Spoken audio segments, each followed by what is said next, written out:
अंकिता भंडारी को न्याय दिलाने की मांग को लेकर आज रुड़की की सड़कों पर सियासी आक्रोश साफ नजर आया। कांग्रेस पार्टी ने कलियर और रुड़की विधानसभा क्षेत्र में न्याय यात्रा निकालकर भाजपा सरकार पर सीधा हमला बोला। इस न्याय यात्रा में उत्तराखंड के पूर्व मुख्यमंत्री हरीश रावत खुद सड़क पर उतरे और सरकार को कटघरे में खड़ा किया।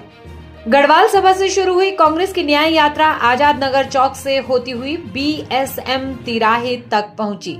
हाथों में पोस्टर, बैनर और नारों के साथ कांग्रेस कार्यकर्ताओं ने सरकार के खिलाफ जमकर नारेबाजी की। अंकिता को न्याय दो और वीआईपी का नाम उजागर करो जैसे नारों से पूरा इलाका गूंज उठा।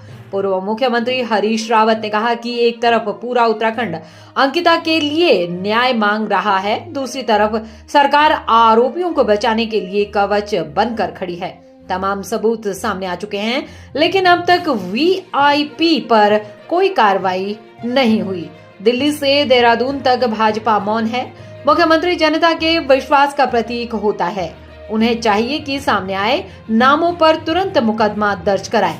वरिष्ठ कांग्रेस नेता महिपाल सिंह ने पूरे मामले की सीबीआई जांच की मांग उठाई। उन्होंने कहा कि बेटी बचाओ बेटी पढ़ाओ का नारा देने वाले ही आज बेटियों के साथ हो रहे अत्याचारों पर चुप्पी साधे हुए हैं। कलियर विधायक फुरकान अहमद ने कहा कि भाजपा सरकार अंकिता हत्याकांड के आरोपियों पर कार्रवाई से बच रही है। चाहे अंकिता भंडारी का मामला हो या शांतर शाह में नाबालिग के साथ बलात्कार और हत्या का केस, सरकार को तुरंत सामने आए नामों पर एफआईआर दर्ज कर कार्रवाई करनी चाहिए। कांग्रेस की इस न्याय यात्रा ने साफ कर दिया है कि अंकिता भंडारी हत्याकांड को लेकर सियासत और तेज होने वाली है। एक बड़ा जनसमूह जो है जो सड़कों का आया और मैं इनको बहुत धन्यवाद देना चाहता हूं। इन्होंने हमारे हरिद्वार के, हमारे रुड़की के आक्रोश को व्यक्त किया, जो हर बाप के मन में, हर बेटी, हर भाई के मन में आज है और नारी का सम्मान करने वाले प्रत्येक नागरिक के मन में है कि वो वीआईपी कौन है जिसको अंकिता वाले प्रकरण में बचाने की देहरादून की सरकार भी पूरी ताकत लगा रही है और दिल्ली की सरकार भी ताकत लगा रही है। उसको, उस वीआईपी को सारा उत्तराखंड चाहता है कि वो कानून के दायरे में आए, कानून की जांच के दायरे में आए।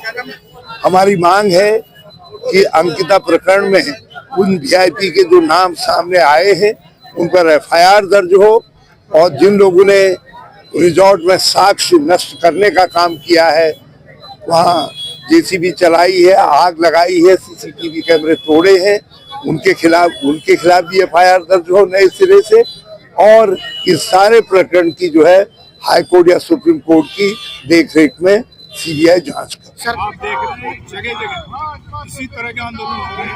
पूरे उत्तराखंड में आग लगी हुई है। अंकिता भंडारी पूरे उत्तराखंड में आग लगी हुई है।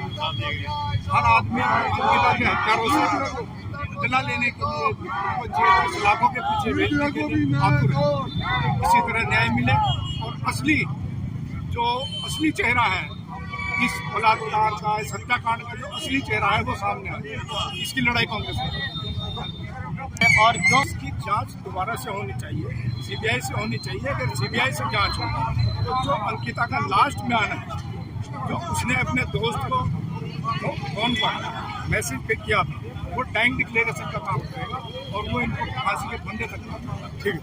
आज हमारी गढ़वाल सभा प्लान के लिए दोनों विधानसभाओं का हमारा कार्यक्रम था, तो हमारी सबकी यही मांग है कि अंकिता भंडारी जो हमारी बहन के साथ जुर्म जांच की हुई उसकी सीबीआई जांच की मांग करते हैं।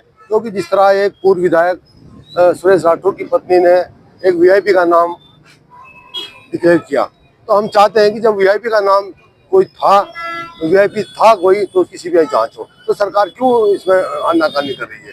तो हमारी सबकी यही मांग है कि इसमें सीबीआई की जांच हो और दूध का दूध पानी का पानी। अंकिता भंडारी का जो प्रकरण है, ये एक बेटी की अस्मिता से जुड़ा हुआ प्रकरण है। ये उत्तराखंड की जो सनातनी सभ्यता का जो मजाक उड़ाया गया है भाजपा के बड़े पदाधिकारियों द्वारा, और बहुत शर्म की बात है कि कि भाजपा इसे कह रही है कि कांग्रेस इसे राजनीतिक रंग दे रही है।